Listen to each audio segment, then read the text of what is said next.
की, गौ माता की, देवरा बाबा की, आदरणीय सभी संत महाराज की, श्रद्धे गौ भक्तों की, अन्नदाताओं की, गौ पालकों की, आप सभी की आज के इस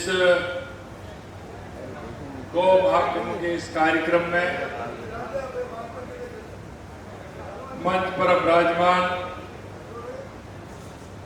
गौ सेवा आयोग के उत्तराखंड के अध्यक्ष जी राजेंद्र जी,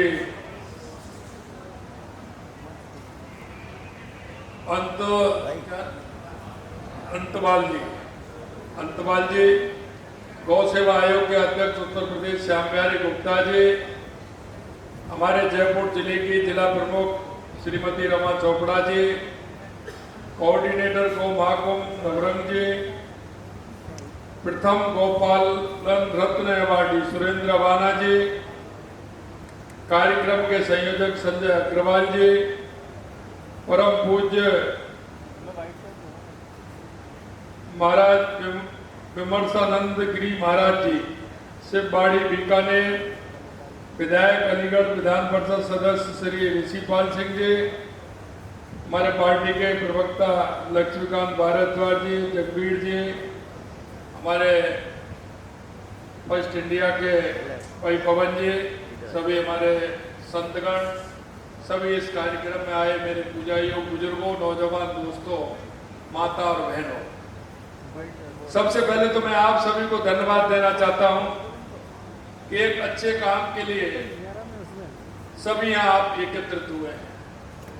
दूसरा धन्यवाद मैं आयोजकों को देना चाहता हूं कि उन्होंने ये गौ महाकुंभ जो आयोजित किया है, मैं समझता हूं कि निश्चित रूप से हमारे उन गौ भक्तों की, गाय प्रेमियों की, हमारे पूज्य संतों की वो आत्मीयता के कारण ये गौ महाकुंभ प्रारंभ हुआ है।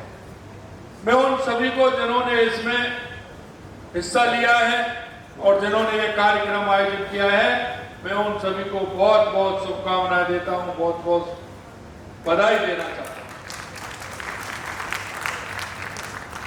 क्योंकि अगर आप ये देखोगे तो ये मन की कल्पना नहीं है, ये एक हमारी संस्कृति से जुड़ा हुआ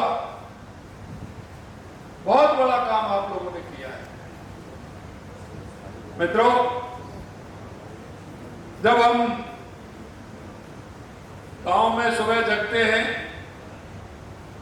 और पहली जब सूरज की किरण निकलती है और हमारी आंखें खुलती हैं, तो हमारे गांव में जो आवाज हमें गौ माता की सुनाई देती है वो हमारे कानों में जाती है और वो हमारी हमेशा शुभकामनाएं उनके मुंह से निकला हुआ एक रवाने का जो शब्द है वो हमारे जीवन को आगे बढ़ाने का काम करता है। ये केवल आवाज नहीं बल्कि हमारी सनातन संस्कृति की आत्मा की पुकार होती है। और आप देखते हैं गांव में जब पहले शादी होती थी, पंडित जी के पास जाते थे तो अगर सबसे शुभ मुहूर्त माना जाता है तो वो गोधूली का माना जाता है। और वो ये कहते हैं कि मेरी शादी हो रही है, मेरे बच्चे की शादी हो रही है, बेटी की शादी हो रही है, तो इसका जो मुहूर्त है वो गोधूली का होना चाहिए। अब आप ये देख सकते हैं कितना शुभ जो वो गोधूली का समय होता है, कितना शुभ माना जाता है। और हर व्यक्ति माता पिता की इच्छा होती है कि मेरी बेटी या मेरे बेटे की शादी गोधूली के नक्षत्र में हो, जिससे मेरे बच्चों का और बेटों का परिवार सुखी रहे और समृद्ध रहे। ये हमारा समृद्धि का कहानी भी है। मैं आपसे कहना चाहता हूं कि हम एकत्रित हुए हैं दिव्य माता की महिमा और गुणगान के लिए। हमारे लिए गाय का दूध नहीं, एक औषधि भी है और हमारे जीवन को उद्धार करने वाला भी है। और इसलिए मैं आपसे कहना चाहता हूं, गौ माता के बारे में सुनना अधिकतर पसंद करते हैं। अगर जब हम कहते हैं तो वो भावना भी उनकी निकल करके आती है, लेकिन जिस तरह की भावनाएं हैं हम उसको साकार रूप नहीं दे पाते हैं। मैं आपसे इतना ही निवेदन करना चाहता हूं कि गौ माता के लिए आप सभी को आगे आना होगा, क्योंकि ये हमारे जीवन में उन्नति लाती है।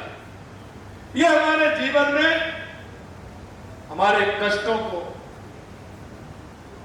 बिल्कुल समाप्त कर देती है। गौ माता आप बिल्कुल देख लीजिए, सुबह अगर कहीं आप निकलते हैं तो वो जब तक आप घर से निकलते हैं तो गौ माता आपकी तरफ यूं अपनी गर्दन को मोड़ते हुए एक दरवाजे तक देखती है कि मेरा ये भाई जा रहा है। और जब अगर आपकी आवाज घर से बाहर आप आते हैं, अगर आपकी आवाज सुन लेती है, अगर वहां आप जाते हैं तो आपकी तरफ ही देखती है और आपकी तरफ वो ये कहती है कि ये मेरा भाई गया और बहुत ही आ गया, और ये बहुत उसको प्रसन्नता होती है। आप उसको ये नहीं कह सकते। गाय के माता के जो अंदर का भाव है वो हमारी माता से कम नहीं है। गौ माता का भाव माता से भी बढ़कर है, ये हमें ध्यान रखना चाहिए। मैं इतना कहना चाहता हूं कि देवरा बाबा गौ सेवा परिवार के इस आयोजन का बीड़ा जो उठाया उन्हें मैं धन्यवाद देता हूं। जहां गौ की पूजा होती है वहां समृद्धि भी होती है और संस्कार दोनों वहां वास करते हैं। भाइयों बहनों, मैं गर्व से कहना चाहता हूं कि राजस्थान के अंदर हमारी सरकार ने गौ माता और किसानों के कल्याण के लिए अभूतपूर्व कदम उठाए हैं और मेरे जीवन में गाय माता का बहुत बड़ा महत्व है। मैं जब भी गांव में रहता था तो गाय रहती थी, मैं आया लेकिन मेरे लिए रहने के लिए जगह कम थी, लेकिन जब मैं भरतपुर आया तो मैंने पहले मेरी गाय का रहने के लिए पहले मैंने उसका स्थान बनाया, उसके बाद में आया। हमेशा मैंने गाय रखी और अब भी मैं जिस दिन मैं मुख्यमंत्री बना और मेरे मुख्यमंत्री आवास में पहले मेरी गाय पहुंच गई, उसके बाद मेरा गृह प्रवेश। गाय के दर्शन मात्र से मन में प्रसन्नता हो जाती है। सुबह जग करके अगर गाय माता के आपके दर्शन हो गए तो उससे बड़ा और कोई नहीं है। क्योंकि मैं आपको कहना चाहता हूं, हम आप आज के युग में आ गए, लेकिन हमारे बुजुर्गों से, हमारे पूर्वजों से अगर आप पूछोगे तो हमारी समृद्धि का कारण हमारी गौ माता और हमारा गौवंश रहा है। हमने देखा गांव के अंदर, हम देखते थे तो पहली आषाढ़ की बारिश होती थी, पहली बारिश होती थी, हम देखते थे जब खेती की बुवाई के लिए जाते थे, गाय माता जब हमारी होती थी गाय माता का पूजन करते थे।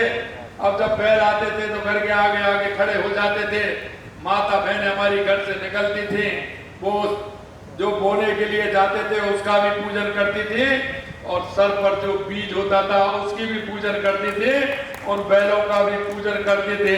और वो बैल जब जाते थे तो माएं गीत गाती थी। ये हमारी समृद्धि का स्वरूप है। बदलते परिवेश में कुछ अंतर आया है, लेकिन मैं आपसे एक बात ही कहना चाहता हूं, आप गाय माता को हमेशा समृद्धि के रूप में देखिए, आर्थिक मजबूती के रूप में देखिए। किसान भाई मेरे हैं यहाँ, जगवीर जी बैठे हैं और भी कई हमारे किसान भाई बैठे हैं। किसान को खेती में तो बचता है, लेकिन हमारे जो गौवंश है उसको भी आप देखते हैं गौधन के रूप में देखते हैं। वो हमारा धन है और हमारी आर्थिक मजबूती में हमारे उसका बहुत बड़ा योगदान है। इसीलिए तो हम गौपालक हैं, क्योंकि भगवान वसुदेव के कितने थे? 12 लाख। भगवान वसुदेव के 12 लाख थे। 12 लाख नंदी जी के 9 लाख थे। उन लोगों ने गाय को पाला था और भगवान का नाम भी गोपालक हो गया।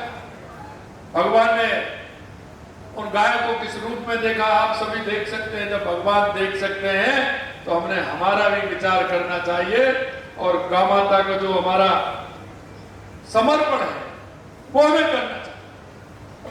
सबसे पहले गाय को रोटी घर में बनती थी कि नहीं बनती थी? पहले हमारी माता बहनें जब खाना बनाती थी तो पहली चपाती किसको जाती थी? गौ माता को जाती थी कि नहीं जाती थी? पहली चपाती हमारी जो होती थी उसको संधिया बोलते थे, संधिया ही बोलते हैं ना, उसको बोलते थे। और पहली जो रोटी होती थी वो गाय माता के लिए होती थी और उसको गाय माता को देकर के आते थे। आज भैंस का चूल्हा है, गाय कहीं है, नहीं तो कुछ के घरों में तो वो गौ माता की रोटी भी नहीं बनती हो। मैं आपसे इतना ही कहना चाहता हूँ, हमारे घर में जो गौ माता की रोटी बनती है, आप उसका अनुमान लगा करके ही, अगर महीने के हिसाब से, साल के हिसाब से, अगर कहीं ना कहीं गौशाला में गौ माता को आप अगर समर्पण करेंगे तो निश्चित रूप से गौ माता का आशीर्वाद आपको मिलेगा। आप अपने जन्मदिन पर, आप अपने शादी की सालगिरह पर आप कहां जाते हैं? आप कहीं नहीं मत जाइए, आप किसी भी गौशाला में जाइए, आपको बहुत बड़ा सुकून मिलेगा, बहुत बड़ा सुकून मिलेगा।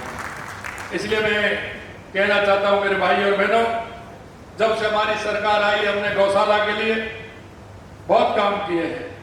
हमारी सरकार ने गौशाला संवर्धन योजना के लिए 2791 करोड़ रुपए राशि का अनुदान भी दिया है। और अभी हमने गाय गौशाला हमारी समृद्ध बने, 100 गौशाला में गोकास्ट मशीनें विशेष रियायती दर पर उन्हें भी देने का काम किया है। प्रत्येक पंजीकृत गौशाला को मेरे से कहा, हमारे कई गौशाला वाले आए थे, क्योंकि 35 रुपए थे पहले, उन्होंने कहा कि साहब 5 रुपए 8 रुपए बढ़ा दीजिए। मैंने 5 रुपए 8 रुपए क्यों बढ़ा दें? जितना गाय का भोजन होता है उतना करेंगे। हमने 50 रुपए गाय के लिए दिया और 25 रुपए प्रतिदिन हमने बछड़े के लिए और 50 रुपए गाय के लिए किया। 341 गौशाला में आधारभूत सुविधाओं का निर्माण कराया गया। नंदीशाला सहभागिता योजना के तहत पंचायत स्तर पर आधारभूत संपत्तियों के निर्माण के लिए 62 करोड़ रुपए से अधिक राशि आवंटित की गई।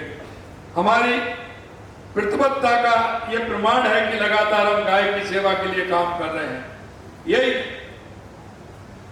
किसान एवं पशुपालक, हमारे अन्नदाता, पोषणदाता, दूध उत्पादकों को सही मूल्य मिले, इसकी व्यवस्था के लिए दूध के लिए औसतन 864 रुपए प्रति किलो फैट का मूल्य सुनिश्चित किया गया। मुख्यमंत्री दुग्ध उत्पादक प्रोत्साहन योजना के तहत 500 करोड़ रुपए का प्रावधान किया गया है। योजना के तहत 468 करोड़ रुपए डीबीटी के माध्यम से हस्तांतरित किए जा चुके हैं।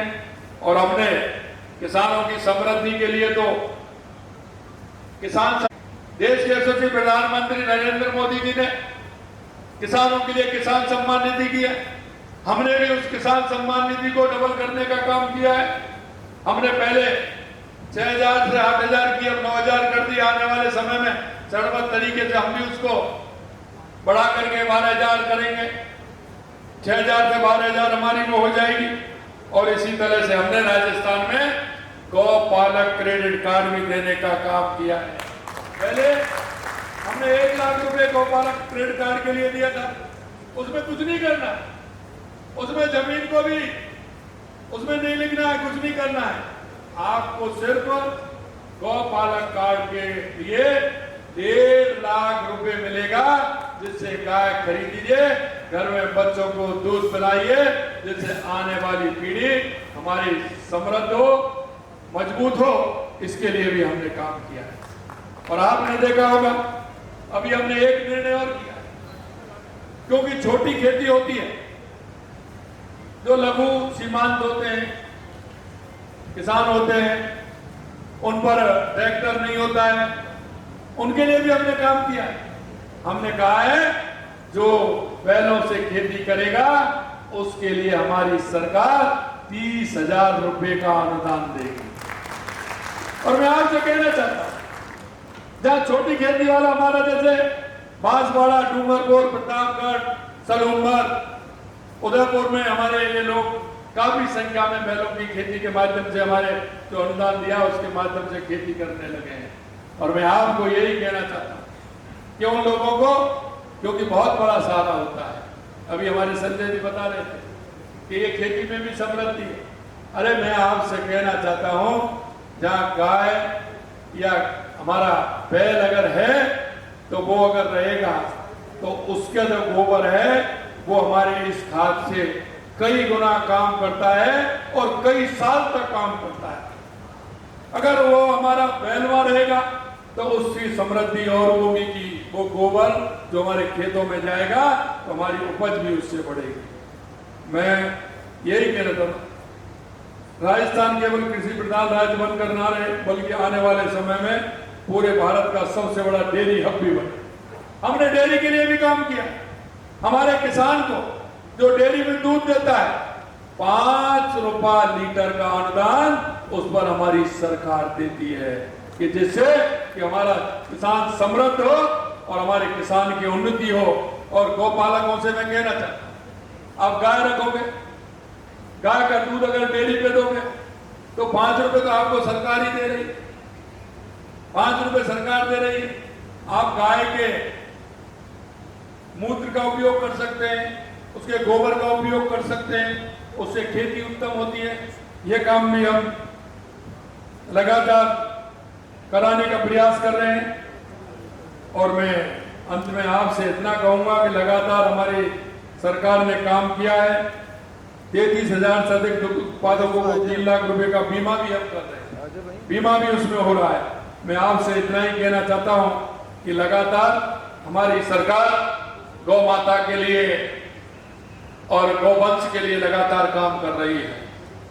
मैं आपसे इतना ही अनुरोध करना चाहता हूं, आपके माध्यम से सभी मैं किसान भाइयों से भी अनुरोध करना चाहता हूं और सभी व्यापारी भाई हों, जो हमारे उद्यमी हों, हमारे सभी कर्मचारी हों, आप अपना कोई ऐसा एक आधार बना लीजिए कि आपको शुद्ध दूध भी मिले और गौ सेवा की, गौ माता की सेवा भी उसमें हो जाए।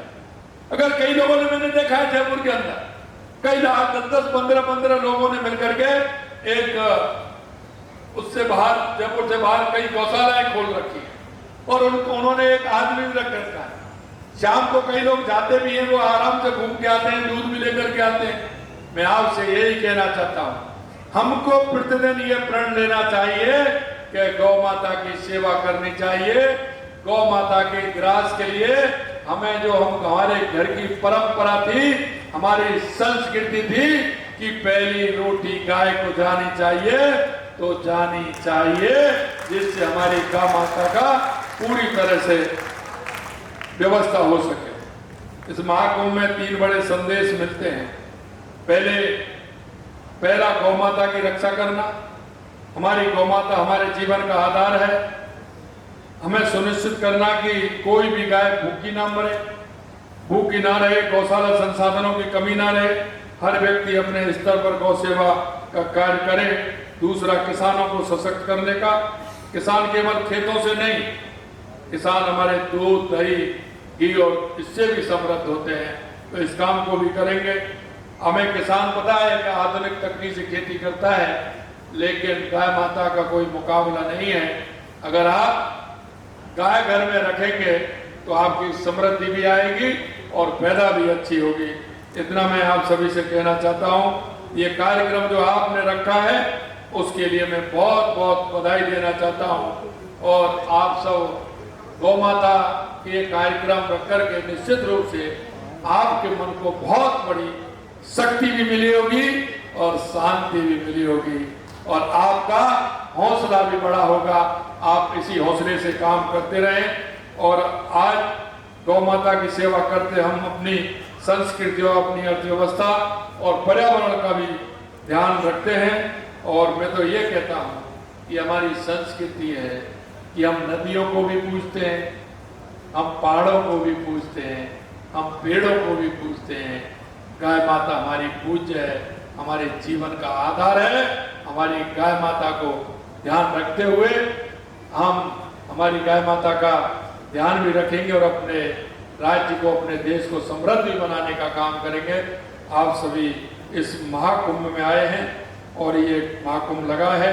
आप सभी को मैं धन्यवाद देना चाहता हूँ। आप सभी को बहुत बहुत धन्यवाद। जय हिंद, जय भारत, जय राजस्थान, जय गौ माता।